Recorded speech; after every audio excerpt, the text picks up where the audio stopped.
680's Richard Southern joins us now. Richard, job cuts are on the way. Campbell Soup is closing its Toronto facility. Francis, for more than 80 years, the smell of chicken noodle and tomato soup wafted through the air near Islington and the Lakeshore. That has been home to Campbell's oldest plant in its network. It opened back in 1931. The company, though, announcing today it will close down that facility in a year and a half, putting 380 people out of a job.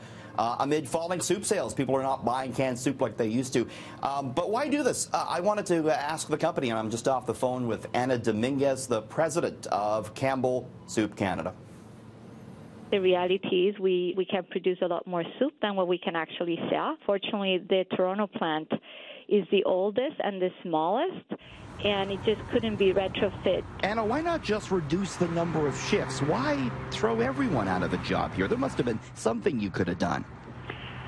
We looked at many options, and the best decision for the business was to consolidate the production. What's your message to those who have been laid off because of this? My message to them is my commitment and the company commitment to support them over this transition and to ensure that everyone gets what they need to be properly equipped for their next phase. Francis, there's all sorts of knock-on effects here because the company bought the tomatoes for its soup from Leamington. You know, there's the truck drivers that bring it to the plant, the other vegetables from Ontario farmers. So this is not good news. It's more manufacturing leaving the Toronto area. Yeah, you hate to hear news like this.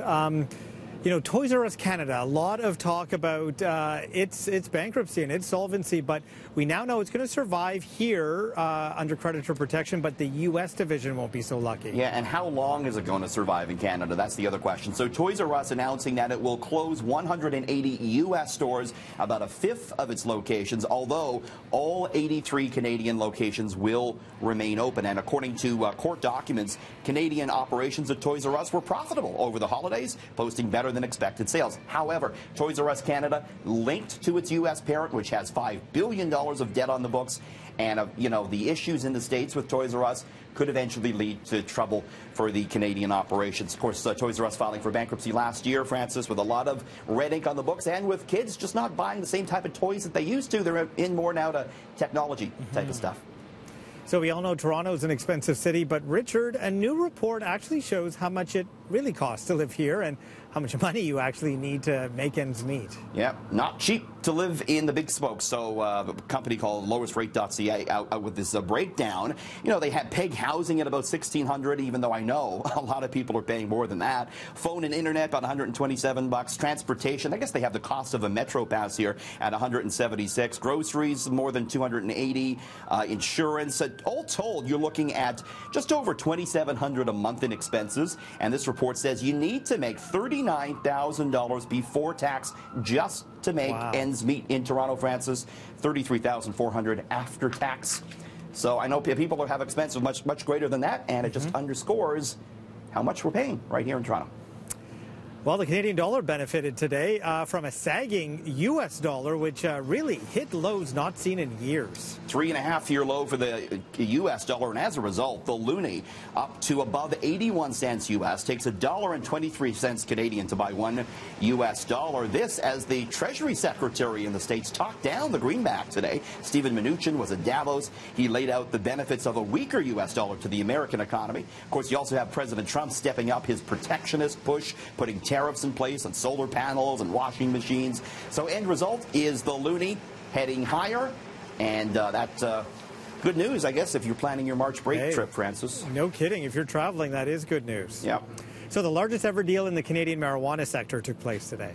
Yeah, that's right. Aurora, the second biggest pot producer in the company, spending $1.1 billion to buy CanAmed, another big producer. This is a sign that companies are trying to, you know, upscale as we get ready for July and the legalization. So expect more of these big deals, I'm sure, to come, Francis.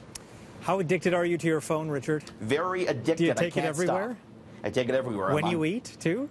Absolutely. Yeah? So do a lot of people. And you heard about this, Francis, and this is crazy. A new report's out. 33% of people cannot eat without being on their phone. 29% say they need their phone with them at every meal. 72% watch TV while eating. Hello, if you're watching us. I hope you're enjoying your dinner. 33% say they eat so fast in front of their phone and TV that they can't believe how fast the food has been devoured, Francis. So it's a new side dish. Is that what you're saying? Yes. I'll have chicken with the side of iPhone, please. Nice. Fidget spinner craze. Thank goodness it has finally cooled down. Now there's a Japanese company that's set a record for creating the smallest ever version of the spinning toy. Yeah, why not, I guess. I mean, we don't know why they're doing this. But look at this thing. Japanese company making a fidget spinner that measures just 0.2 of an inch in diameter. A team of 8 people worked for 2 months creating this, which is now a Guinness Book of World Record smallest fidget spinner. Company used the smallest ever commercially available steel ball bearing to do this. Why? We're not sure, Francis. But there it is, a teeny tiny fidget spinner. You know, it reminds me of that SNL skit Sprockets. They had the little teeny tiny little cell tiny phone. phone. Yeah. Very now classic. you can have a tiny fidget spinner, There too. you go. Thank you, Richard. Thanks.